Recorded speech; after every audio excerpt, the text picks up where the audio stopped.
ఏమిట్రా, కారు పాడైందన్నారు? తిన్నగా నవ్వారు. అవునమ్మా, 2 గంటలు నానా తంటాలు పడ్డాడు గాని కదల్లేదు. తర్వాత ఎవరో వస్తుంటే వాళ్ళతో పాటు పక్క ఊరికి వెళ్ళాను. కానీ ఎంత గమ్మత్తు జరిగిందో తెలుసా? ఆయనకి రాత్రి సంఘటన కళ్ళ ముందు కదలాడింది. తాను అప్పుడు ఎంత విభ్రాంతికి లోనయ్యారో ఓ క్షణం అనుభవంలోకి తెచ్చుకుంటున్నట్టు కళ్ళు మూసుకున్నారు. నేను ఎవరింటికి వెళ్ళానంటే కళ్ళు తెరిచన్నారు. కృష్ణవేణమ్మ గారు ఆత్రంగా వింటున్నారు. మన జగ్గు ఇంటికమ్మా. జగ్గా అంటే? "ఉమ్, జగ్గే. అంటే ధవళేశ్వరంలో రామభద్రం గారి అబ్బాయి, నా స్నేహితుడు." ఓరోరి, వాడా? జగ్గన్న, జగన్నాథం. ఆహా, అక్కడికి వెళ్ళావా? ఏం చేస్తున్నాడు వాడు? నీకు వాడు అక్కడ ఉన్నట్టు తెలుసా? నిన్ను గుర్తుపట్టాడా? కృష్ణవేణమ్మ గారు నోరంతా తెరిచి ఆనందాశ్చర్యాలతో ఉండిపోయారు. చటుక్కున చూపులు తిప్పుకొని దీర్ఘంగా నిట్టూర్చారు. మెల్లగా కుర్చీ చేతి మీద అరచేత్తో తడుతూ, వాడు వాడు లేడమ్మా. అంటే వాడింక లేడమ్మా అనేసి పెదవులు బిగించారు. ఆ విషాద వార్త చెప్పడానికి గుండె నిబ్రం చేసుకునే ప్రయత్నంలో కుర్చీ చెయ్యి గట్టిగా పట్టుకుని ఉండిపోయారు. అయ్యో, జగన్న పోయాడ్రా! కీచుగా వణికింది ఆవిడ కంఠం. అప్పుడే వాడికి 100 ఏళ్ళు నిండాయా? పాపం పెళ్ళాం పిల్లలు ఎలా ఉన్నారో. మంచి వాళ్ళకి రోజులు కావురా. ఎన్నాళ్ళయిందిరా? 2 ఏళ్ళయిందట. నేను యాదృచ్ఛికంగా అక్కడికి వెళ్ళి రాత్రి ఎలాగో గడిపేసి వద్దామనుకున్నాను. తీరా ఆ ఇల్లు జగ్గు గడిదని తెలిసింది. వాడు నరసాపురంలోనే పోయాడట. తర్వాత భార్య పిల్లలు ఇక్కడికి వచ్చారట. ఎంతమంది పిల్లలు? 4. 2 ఆడపిల్లలు, 2 మగపిల్లలు. పెద్దమ్మాయికి పెళ్ళై అత్తవారింట్లో ఉందట. రెండో అమ్మాయి BA పాస్ అయి ప్రస్తుతం ఆ ఊళ్ళో టీచర్ పని చేస్తోంది. ఇక మగపిల్లలిద్దరూ ఇక్కడే హాస్టల్లో ఉండి చదువుతున్నారట.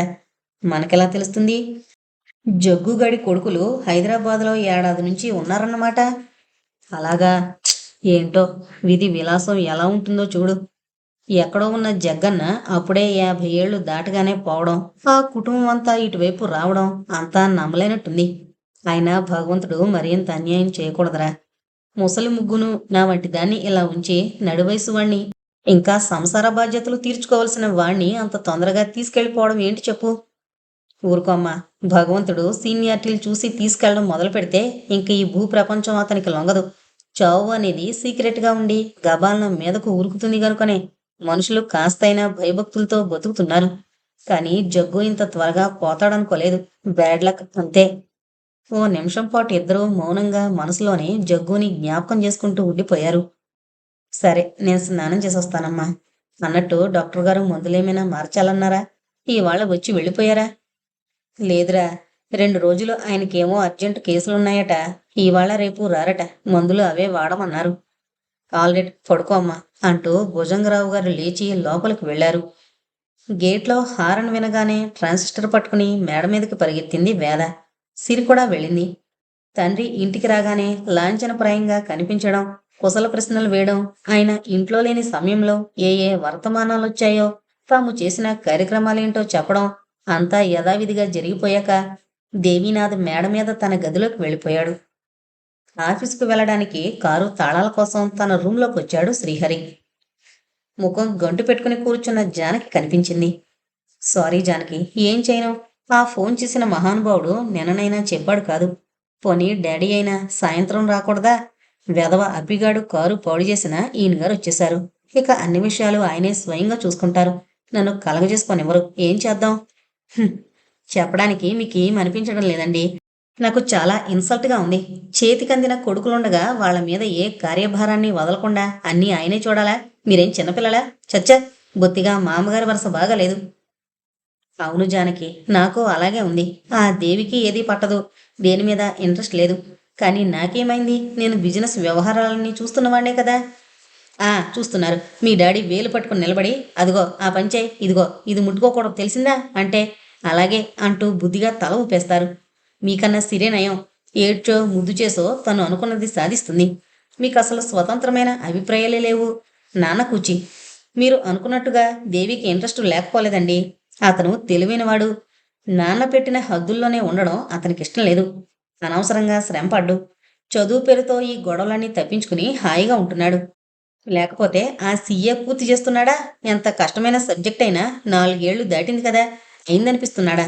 ఎందుకు పాస్ అవ్వాలి? అవ్వకపోతే వచ్చే నష్టం లేదుగా. తండ్రి మీరు రాత్రింబగళ్ళు బిజినెస్ బిజినెస్ అంటూ పరుగులు పెడుతూ శ్రమిస్తుంటే అతనికి ఇంకేం బాధ? నిర్విచారంగా నవ్వుతూ తుళ్ళుతూ లేడు. జానకి ముఖం ఉక్రోషంతో కందిపోయింది. తనకి ఇంతవరకు తట్టని కొత్త సంగతి వింటున్నాడు శ్రీహరి. ఇంతవరకు అలాంటి ఆలోచన రాలేదు. భార్య నోటి మీదుగా వింటుంటే విభ్రమంగా ఉంది. అవునండి, నేను చెప్పేది నిజమేనండి. చూడండి, ఒక విషయం చెప్పండి. ఇవాళ ఆదివారం కదా. మామూలు ఉద్యోగాలు చేసేవాళ్ళు ఇవాళ ఆఫీస్కి వెళతారా? సెలవు రోజు ఎంత సంతోషంగా గడుపుతారు. కానీ మీరు చూడండి, ఏ లారీ వచ్చిందో ఏ లారీ రాలేదో చూసుకోవాలి. ఫోన్లు సంతకాలు. నిజమే జానకి. కానీ వ్యాపారం అంటేనే అంతా. ఏ గవర్నమెంట్ జాబ్ అయితే ఏముంది, లెక్కబెట్టినట్టు నెలాఖరులో జీతం రాళ్ళు అందుకొని రావాలి. కోర్స్ ఆదివారాలు సెలవులు హాయిగా ఎంజాయ్ చేయొచ్చుననుకో. కానీ దానికి డబ్బుండాలి కదా. కొలత ప్రకారం వచ్చే ఆదాయంతో కులాసాగా గడపలేం. కొన్నాళ్ళు ఈ బిజినెస్ గొడవలన్నింటికీ దూరంగా ఉంటాను. నీతో నేను కూడా రానా? అనునయంగా అడిగాడు. హతాసురాలైనట్టు చిన్నగా నిట్టూర్చింది. ఛ, మీకు నేను చెప్పేది అర్థం కాదండి. ఉద్యోగం చేసి సెలవు రోజున మనం విలాసాలు కులాసాలు పొందాలని కాదండి. కనీసం అలాంటివన్నీ మరిచిపోయి డబ్బు సంపాదించడమే ధ్యేయంగా మీరు ఎంత హైరాణ పడుతున్నారో చెప్పాను.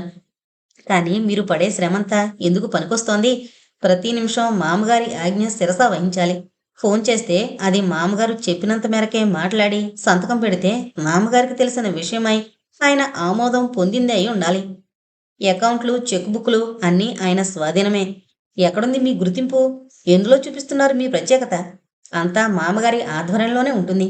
రవంత స్వతంత్రం లేని మీ బాధ్యత అంతా ఉత్త చాకిరిగానే మిగులుతుంది. అందుకే అంటున్నాను, దేవి తెలివైనవాడు. చదువు సాకుతో ఈ బాధ్యతల్ని తప్పించుకుంటున్నాడు.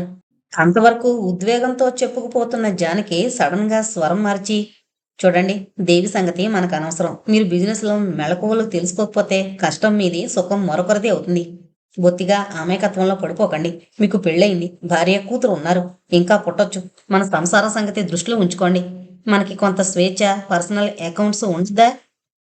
శ్రీహరి ముఖంలో చిన్నపాటి మెరుపు మెరిసింది. అతని కళ్ళల్లో ఉత్సాహం కదలాడింది. అతన్ని మరింత ప్రోత్సహిస్తున్నట్లుగా, నేను తప్పుగా మాట్లాడానా? ఏమో, మా పుట్టింట్లో పద్ధతులన్నీ వేరు. నాకు అవే జీర్ణించుకుపోయాయి. అందుకని నాకు నేను చెప్తోంది సరైందనిపిస్తోంది అంది. తప్పేం లేదు జానకి. నాకే ఇంతవరకు సరైన గైడింగ్ లేక అయోమయంలో ఉండిపోయాను. నిజమే, నా సంసారం కోసం నేను జాగ్రత్త పడతాను. తాళం చెవులు వేలితో తిప్పుతూ దృఢంగా పలికాడు శ్రీహరి. జానకి నవ్వింది, గర్వంగా దర్పంగా. భరత దగ్గరికి నడిచి బుగ్గ మీద సుతారంగా వేలితో దెబ్బ వేసి, మామగారి స్నానం ముగిసేలాగా బయటపడండి. చకచక గదిలో నుంచి వెళ్ళిపోయాడు. 2 నిమిషాల తర్వాత కారు స్టార్ట్ అయిన శబ్దం వినిపించింది జానకి. వెనక్కి తిరిగి ఎదురుగా ఉన్న డ్రెస్సింగ్ టేబుల్ నిలువెత్తు అద్దంలో తన ప్రతిబింబాన్ని చూసుకుంది. ముదురు నీలం వెంకటగిరి చేరకున్న జానెడు జరి అంచును భుజం మీదుగా సరిగా సర్దుకుని మెడలో 3 పేట్ల పలకసర్ల గొలుసు చీరపైకి వేసుకుంది. చీర కొంగుతో చెవులకున్న రాళ్ల కమ్మల్ని తుడుచుకుంది. ఆ పనులు చేస్తున్నప్పుడు ఆవిడ చేతుల బంగారు గాజులు కణకణ ధ్వనితో అద్దంలో మెరుస్తున్నాయి. అద్దంలోకే పరీక్షగా చూస్తూ, నేను జానకిని, చక్రధరం గారి ముద్దుల పట్టిని. సిరిలో పుట్టి సిరిలో పెరిగి సిరియంట మెట్టాను. డబ్బు నా చేతిలో ఉండాలి గాని ఇంకొకళ్ళ నుంచి నేను తీసుకోవడమా? అది మా వంశంలోనే లేదు. శ్రీహరి నా భర్త. ఆయన్ని తీర్చిదిద్దుకోవాల్సిన అవసరం నాకు తప్పకుండా ఉంటుంది. అదే నేను చేస్తున్నాను అనుకుంది. ఆమె కళ్ళు ధీమాగా తృప్తిగా ఉన్నాయి. పరవళ్లు తొక్కుతున్న సెలయేరు, కిలకిలలాడుతున్న పక్షుల సందడితో కనిపిస్తోన్న ఓ పెద్ద దృశ్యం మేట నొక్కిన వెంటనే మారిపోయినట్టుంది ఆ డైనింగ్ హాలు. సముద్ర గంభీరంలా ఉంది. భుజంగరావు గారు టిఫిన్ తింటున్నారు. మధ్య మధ్య అలల ధ్వనిలా గ్లాసు చప్పుడు, ప్లేట్లో స్పూను కదులుతున్న శబ్దం వినిపిస్తున్నాయి. గంట క్రితం టిఫిన్ల తంతు ముగిసినప్పుడు ఉప్మా గిన్నె ఖాళీ అయిపోయింది. ఇంకా పెద్దబాబు గారు భోజనాల వేళకు గాని రారు అనుకున్నాడు మణి అయ్యారు. కానీ అరగంట దాటేసరికి వచ్చేశారు. అప్పుడు మళ్ళీ అమ్మగారిని అడిగి ఆదరాబాదరా సేమియా ఉప్మా చేసి ఫిల్టర్ వేశాడు.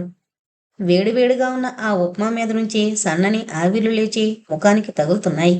పైన స్లోగా ఫ్యాన్ తిరుగుతోంది. భుజంగరావు గారు మౌనంగా తింటూ ఉంటే ఆయనకెదురుగా కుర్చీ మీద చేతులు వేసి నిల్చున్నారు సరస్వతమ్మ గారు.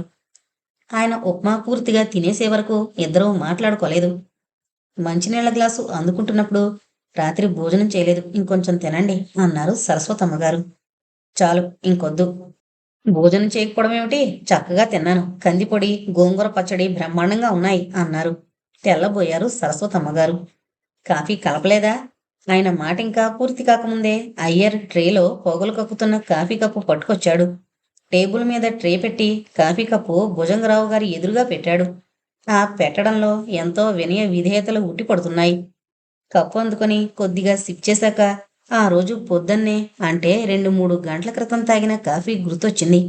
చిన్న చిరునవ్వు లీలగా కదలాడింది ఆయన పెదవుల్లో. మీరు చెప్పేదేంటో అర్థం కావడం లేదు అన్నారు సరస్వతమ్మ. కనుబొమ్మలెత్తి భార్య వైపు చూసి, రాత్రి నేను చక్కగా భోంచేశాను. అందులో అర్థం కాకపోవడానికేముంది అనేసి మళ్ళీ కప్పు నోటి దగ్గర పెట్టుకున్నారు. సరస్వతమ్మ గారు మరింక మాట్లాడలేదు. ఏదైనా చెప్పదలుచుకుంటే ఆయనే చెప్పాలి కాని ఎదుటివాళ్లు ఎన్ని రకాలుగా ప్రశ్నలు వేసినా నోరు విప్పరు. అసలు అలా అడిగే అవకాశం కూడా ఇవ్వరు. తీక్షణంగా ఓ చూపు చూస్తే మరింక ఎవరూ పెదవులు కదల్చలేరు. కాఫీ పూర్తిగా తాగేసి లేచి వెళ్ళిపోయారు. సరస్వతమ్మ గారు చిన్నగా నిశ్వసించి వివరంగా సవ్యంగా చెప్పే అలవాటు ఉంది గనుకనే అనుకున్నారు. 30 ఏళ్ల సాంసారిక జీవితంలో ఏనాడు ఆర్థిక పరంగా ఆవిడ ఇబ్బందులు పడలేదు. కడుపు నిండుగా కమ్మని భోజనం, కంటికింపైన చీరలు, ఖరీదైన నగలు, శరీరం అలసిపోకుండా నౌకర్లు, సాటి వారితో హోదాగా తిరగడానికి కార్లు, మేడ అన్నీ ఉన్నాయి. బంధువులు, స్నేహితులు అంతా సరస్వతమ్మ ఎంత అదృష్టవంతురాలో, ఏనాడు చేసుకున్న పుణ్యమో అంటారు. నిజమే. తనకేం లోటు? ప్రపంచంలో ఎంతో మంది తాపత్రయపడే డబ్బు తనకుంది. ఆ డబ్బు లేక ఇన్ని సంసారాల్లో చికాకులు, చేదరింపులు, యుద్ధాలు జరుగుతుంటాయో. తమ దూరపు బంధువు రాజమ్మత్త కుటుంబంలో నిత్యం దెబ్బలాట్లే. చిన్నప్పుడు అవన్నీ చూస్తుంటే డబ్బు లేకపోతే మనుషులు ఎంత వీధిలో పడిపోతారో, వాళ్ళ కుటుంబాలు నలుగురిలో ఎంత నగుబాటవుతాయో కళ్ళకు కట్టినట్టు కనిపించేది. తనకి భయం వేసేది. ఒకవేళ తనకి అయినింటి సంబంధం రాకపోతే, లేదా దురదృష్టం వల్ల దారిద్ర్యం చుట్టుకున్నా తను మాత్రం రాజమ్మత్తల చుట్టాలింటికో మిత్రురాళ్ళ దగ్గరికో పరిగెత్తి దేవరించకూడదు. తమ సంసారంలో ఎన్ని చికాకులున్నా రెండో మనిషికి తెలియనివ్వకూడదు. చచ్చినా ఇంకొకరి సానుభూతి కోసం యాచించకూడదు అని గట్టిగా అనుకునేది. కాని తను నిజంగానే అదృష్టవంతురాలు. సిరి సంపదలున్న ఇంట కాలు పెట్టింది. లోటనేది లేదు. నౌకర్లని, బంధుమిత్రుల్ని అర్థం చేసుకోగలదు. ధన అహంకారంతో వాళ్ళని చిన్నచూపు చూడదు. సాధ్యమైనంత వరకు వాళ్ళ కష్టసుఖాలు గమనించి సాయం చేస్తుంది. అదంతా ఆవిడికి తృప్తిగా, నిండుగానే ఉంది. కాని ఏళ్లు గడిచిపోతుంటే ఏదో ఎక్కడో లోటు కనిపిస్తోంది. తను ఇంతకాలం పట్టించుకోనిదేదో స్పష్టమవుతోంది. ఆ భవంతిలో అప్పుడప్పుడు జరిగే సన్నివేశాల్ని చాలా అపురూపంగా, ఆనందంగా చూస్తున్నప్పుడు ఇలా రోజు ఉండకూడదా అనిపిస్తోంది. ఆ మేడలో కొత్త కోడలు కాలు పెట్టాక, కొడుకు ప్రవర్తనలో మెల్లమెల్లగా మార్పు రావడాన్ని గ్రహించాక ఇందుకు మూల కారణం ఏదో ఉంది అని తడుతోంది. మంచుతెర కరిగిపోతోంది. తన వయసు ఇప్పుడు 50. చిన్నతనంలో తను ఊహించినట్టు డబ్బుంటే జీవితం సార్థకమైపోతుంది అనుకోవడం లేదు. ఇప్పుడు ఈ భాగ్యం, హోదా, నలుగురి పొగడ్తలు యాంత్రికమైపోయి ఇంకేదో కావాలనిపిస్తోంది. ఒక్కసారి డైనింగ్ హాల్ అంతా కలిగి చూశారు సరస్వతమ్మగారు. నిశ్శబ్ద సముద్రంలో అట్టడుగున దాగిన ముత్యాల్లా విశాలంగా ఉన్న ఆ హాల్లో ఖరీదైన డైనింగ్ టేబుల్, కాస్త దూరంలో డెగ్గొలంతో చేసిన అద్దాల బీరువా, దాంట్లో అందంగా మెరిసే టీ సెట్టు, సాసర్లు, దాని పక్కనే నెల్లగా మెరుస్తోన్న సోఫా కమ్ బెడ్, గోడలకి 4 వైపుల్లో గాజు వాలు ల్యాంప్స్ ఉన్నాయి. ఆ వాలు ల్యాంప్స్ కి మధ్యలో ఉబ్బెత్తుగా ఉండి నాజూకైన తీగల కల డిజైన్ ఉంది. చివర్లలో నల్లని గీతలు ఎంతో చక్కగా మొత్తం గోడంతా హుందాగా కనిపించేలా ఉన్నాయి. ఉదయం కాఫీ టిఫిన్ల వేళ ఆ గోడలకి ఢీకొన్న సంతోష తరంగాలు సన్నగా తిరిగిపోయి ఫ్యాన్ గాల్లో కలిసిపోయాయి. వరద పొంగు తగ్గిన తర్వాత నిశ్చలంగా నిలిచిన ప్రదేశంలా ఉంది ఆ హాలు. చిన్నగా నిశ్వసించుకున్నారు. సరస్వతమ్మ మెల్లగా వంటింటి వైపు వెళ్లారు, అయ్యర్కి వంటకాలు పురమాయించడానికి. కాంపౌండ్లో మెయిన్ బిల్డింగ్ కి వెనక కుడి చేతి వైపున 2 రేక్ షెడ్లున్నాయి. అందులో ఒక దాంట్లో అప్పన్న, గౌరీ ఉంటారు. రెండో దాంట్లో మల్లన్న ఉంటాడు. చాప మీద వెల్లకిల్లా పడుకుని బీడీ పొగ వదులుతూ కళ్ళు మూసుకున్నాడు అప్పన్న. అరగంట అయింది వాడొచ్చి. వస్తూనే పెద్దయ్య గారు ఉన్నారా లేదా అని కనుక్కున్నాడు. ఆయన లేరుగాని దేవినాథ్ మాత్రం మేడ దిగొస్తూనే, ఏరా అప్పన్న, మెయిన్ రోడ్లు, రంకు రోడ్లు వదిలి అడ్డదారిలో పొలం గట్లలో కారు నడిపించాలని చూస్తున్నావా? తొందరగా రావాలనుకుంటే మాత్రం అలాంటి చెత్త రోడ్లలో నడుస్తుందిరా. అది ఏమన్నా మనిషా? అదృష్టం బాగుండి ఆగిపోయింది కాని ఎక్కడైనా బోల్తా కొడితేనో, ఏ చెట్టుకో గుద్దితేనో ఈ పాటికి ఉస్మానియాలో ఉండేవారు. మతిపోయిందా? లేకపోతే బయలుదేరే ముందు డోసు వేసుకున్నావా? అంటూ చెడామడా దులిపి వేశాడు. ఇంతలో పెద్దమ్మగారు కూడా వచ్చారు. అదేమిట్రా అప్పన్న, ఇలాంటి తెలివి తక్కువ పని చేసావు? సమయానికి ఎవరో రాబట్టి వాళ్ళతో వెళ్ళి రాత్రి అక్కడ ఉన్నారు గనుక గాని. అయ్యయ్యో, ఎంత కష్టం! అయ్యగారికి అర్జెంటు పనుండి బయటకు వెళ్లారు. వచ్చాక ఏమంటారో, బాగానే ఉంది అనేసి వెళ్ళిపోయారు. నోరెత్తక తల వంచుకుని తన ఇంట్లోకొచ్చాడు. గౌరి గోడకున్న అద్దంలో కొంగి తల దూకుంటోంది. ఎడం చేత్తో జుట్టంతా పట్టుకుని కుడి చేతిలో ఉన్న దువ్వెనతో చెంపలు దూకుంటూ గుమ్మంలో అలికిడి విని వెనక్కి చూసింది. వెంటనే తల తిప్పేసుకుని తన పనిలో పడిపోయింది.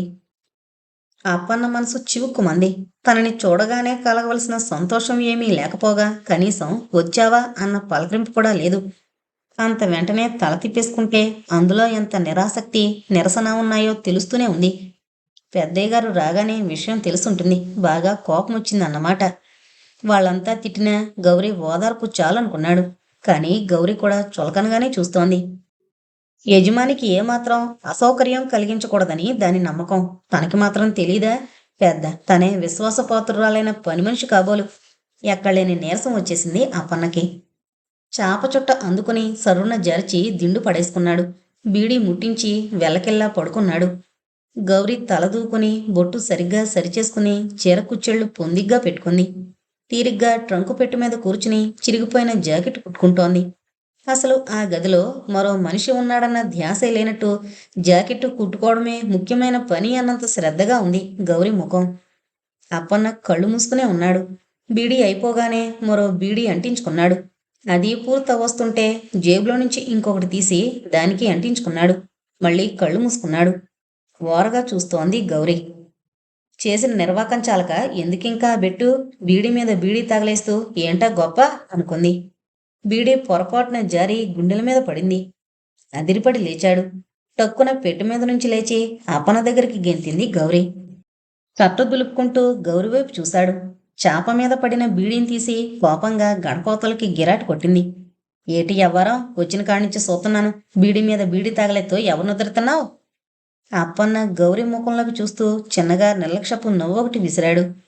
ఒళ్ళు మండింది గౌరికి. సాల్లే సంబడం. అందరూ కోకలేత్తా ఉంటే నీకు నవ్వేట అవుతుందే? ఏడ్చే ఓపిక లేదు గనుక చూపులు కిందకి తిప్పాడు. చప్పున చల్లారిపోయింది గౌరీ. ఏటి మావా, అసలు ఇట్టాటి పని ఎందుకు చేసినావు?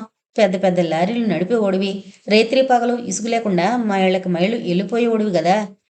ఈ సన్నకారుని దారికాని దారిలో ఎందుకు తోలినావు? ఏటా తొందర?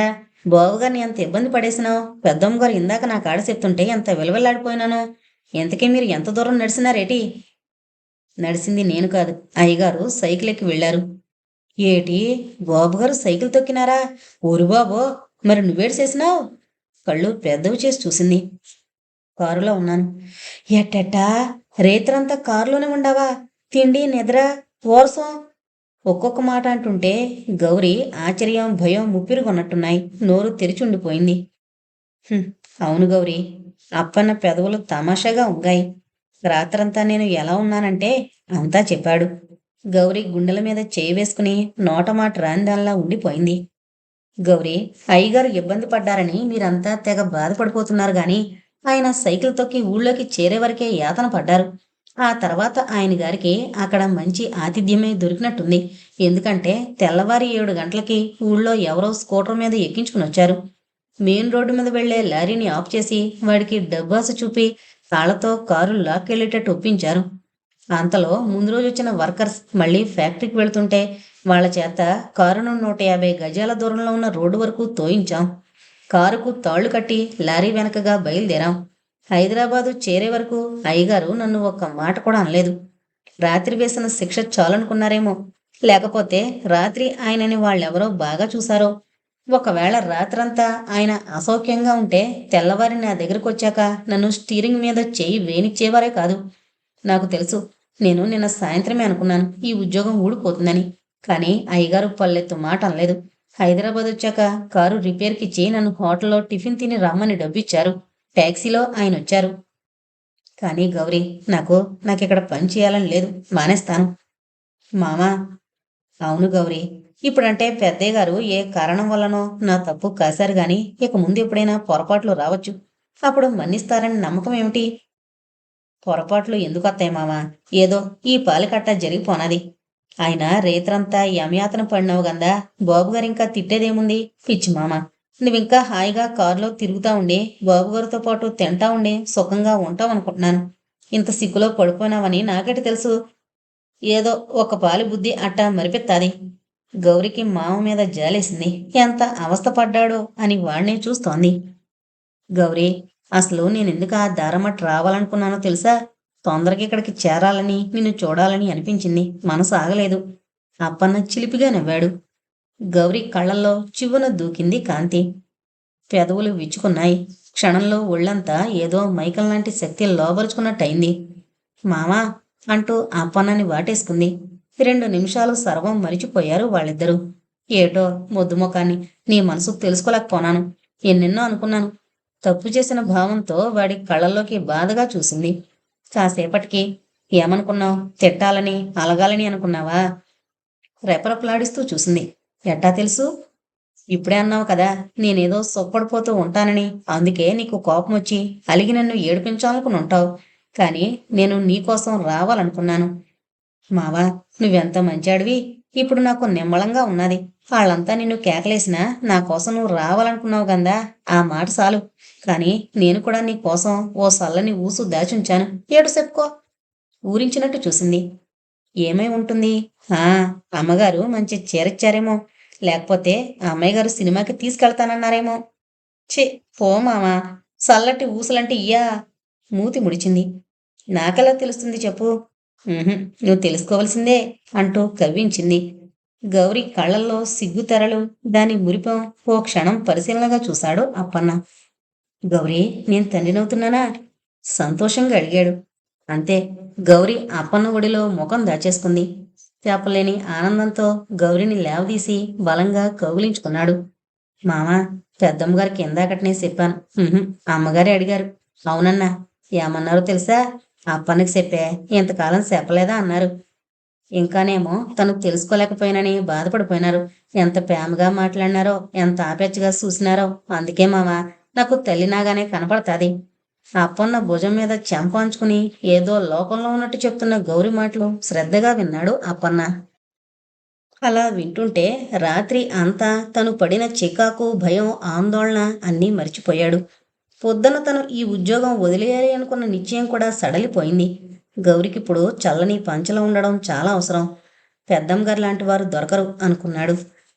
గౌరీ భుజం మీద రాస్తూ, గౌరీ, నేను ఇక్కడే పనిచేస్తాను. నువ్వు చెప్పినట్టు పొరపాట్లు ఎప్పుడు వస్తాయా? ఇక నుంచి నీ మీద గాలి మళ్ళినప్పుడల్లా జాగ్రత్తగా ఉంటాను. అయ్యగారికి కోపం రాకుండా చూసుకుంటాను. మనకి పుట్టే బాబుకి చక్కగా చదువు చెప్పించాలి. నువ్వు కోరినట్టు వాడు ఉద్యోగం ఆఫీసులో చెయ్యాలి. నాలాగా డ్రైవర్ కాకూడదు. నాకన్నా బాగా పెద్ద చదువు చదవాలి. నేను యాస లేకుండా చక్కగా మాట్లాడతానని నువ్వు గర్వంగా అనుకుంటావు కదా. మన బాబు ఇంగ్లీషు మాట్లాడేస్తుంటే మనం ఇంకా గొప్పగా చూడాలి. అందుకని మనం ఇక్కడే ఉందాం అంటూ ఓ అందమైన కళని వర్ణిస్తున్నట్టు అప్పన్న చెప్తుంటే గౌరీ తన్మయంగా వింటోంది. అలా చెప్తున్న అప్పన్నకి ఎంతో నిండుతనం, పెద్దరికం వచ్చేసింది.